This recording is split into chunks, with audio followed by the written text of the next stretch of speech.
Alright family, so we're going to be doing a little cauliflower rice today.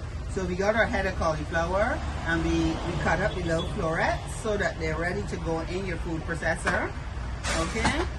And you're doing it with the S blade. Alright, so you put in your S blade. Now besides the cauliflower, just to dress it up a little bit, I like to add some parsnips. Parsnips are like white carrots. Okay? So we're gonna add one cauliflower head and one medium parsnip. Okay? Sometimes I do this with coconut, but parsnips is it too. And now you have that rice consistency, which is what you're looking for. Alright? And you take this now and you put it back in your bowl.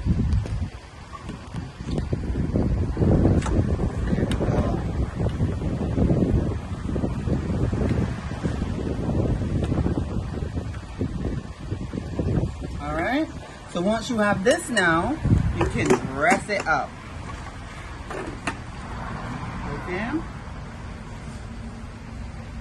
So traditionally, we as West Indians like to put thyme in our rice. Okay? So I continue that tradition. So I actually took it off the stems. Okay? So I destem it and I will add about a tablespoon to our rice dish. We're gonna add a little nutritional yeast, another tablespoon. We want it to have that kind of cheesy flavor, but more making it almost like if it is a little bit creamy. Okay, so it will give it that creamy texture. So when you have the nutritional yeast and you add 2 tablespoons of olive oil, you'll get that creaminess you're looking for. 1, 2. All right.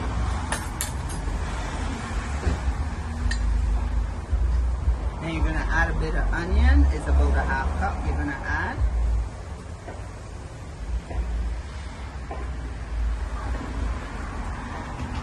Keep mixing it so that you get everything mixed well. Now you know that West Indians like the rice and peas. But my peas are sprouted lentils, okay? Now this is, you're talking about extreme proteins now. So people are always asking when it comes to raw food dishes. Now you're taking it to a whole different level. Where do you get your protein? This is one of the ways you get your protein. So you're talking about sprouted lentils and you're talking about at least 8 to 10 grams per cup. Okay? So you're gonna take this now. See, it's all nice and sprouted. And you're going to use about a 1/2 cup in here. Okay, you don't need to use the whole cup, but this is where you get your proteinaciousness from. Alright, so now you got your rice and peas ready to go, and we're going to add a little more flavor. Okay, we're going to add in a little bit of orange juice and a little bit of lemon, just to round out the flavors. Okay? You only need about a 1/2 cup.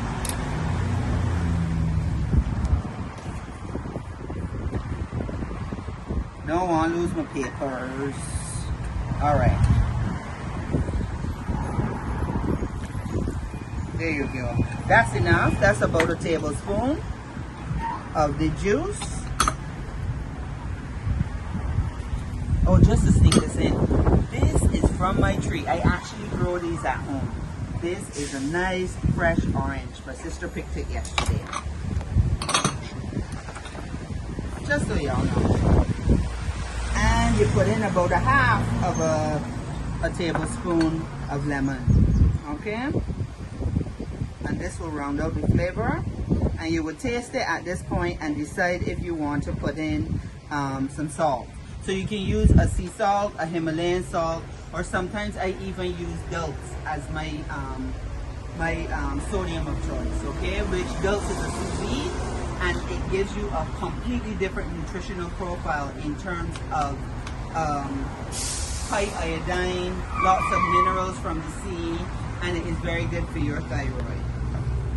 All right, so now we're gonna add in our rosemary. Rosemary is aromatic, yes, But rosemary is also extremely good for your circulation. So I love to add it into as many things as possible. And we're just gonna rough chop this. We don't need anything. We just need the flavor profile to come through into our mushrooms. Remember what I told you, the mushrooms soak up anything that you put in it. So we're gonna put some tamari. Okay. This is your, let's think of it as your salt, okay, for this particular dish. All right. You want your paprika, a tablespoon of that as well. The wind is high out here. We got those tropical breezes. Okay.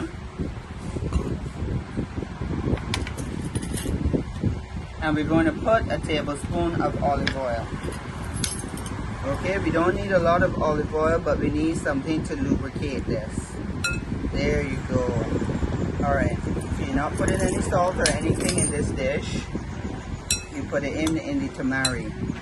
Now once you put these flavors in here and you stir this up, you can see it changing and getting that meaty look. Okay, and that's what you want. The paprika is really good at doing that. And I just stirred to make sure everything has mixed up well. And then we're gonna put this in the dehydrator for about an hour at 125 degrees.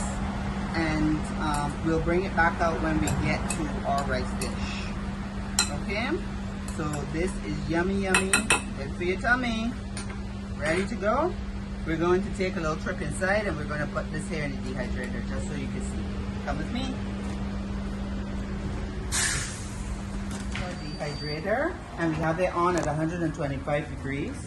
And we're going to just put this in here and we're going to get this started so that it is ready for when we do our rice dish. Yummy, yummy. All right, so we are back and we are ready to rock and roll. So we first of all got our rice. This thing look real good. Look at this. You got our rice and peas, lentil sprouts, Dulse in here, little thyme and ting. Looking good. And we have our mushrooms straight out of the dehydrator. Now look at this. Isn't this lovely and juicy? Woo! Now we're going to put everything together. So we're going to plate the rice first. Okay. We obviously decorated our plate to make it look yummy. You eat with your eyes, you know that, right? So first we got our rice. And then we put some stew. Alright, remember that we put our nice rosemary and thing on this, so whew, it looked real good. Alright. And then we have our, this is a sprouted radish. Okay, and it has a lovely look. Okay, so we're gonna add a little radish. It's a little windy out here today, so we're getting a little blowback. So we're gonna add a little bit to our dish, and we're gonna add a little bit under our avocado as well. Okay, and the perfection of that plate. Look at it, how wonderful it is.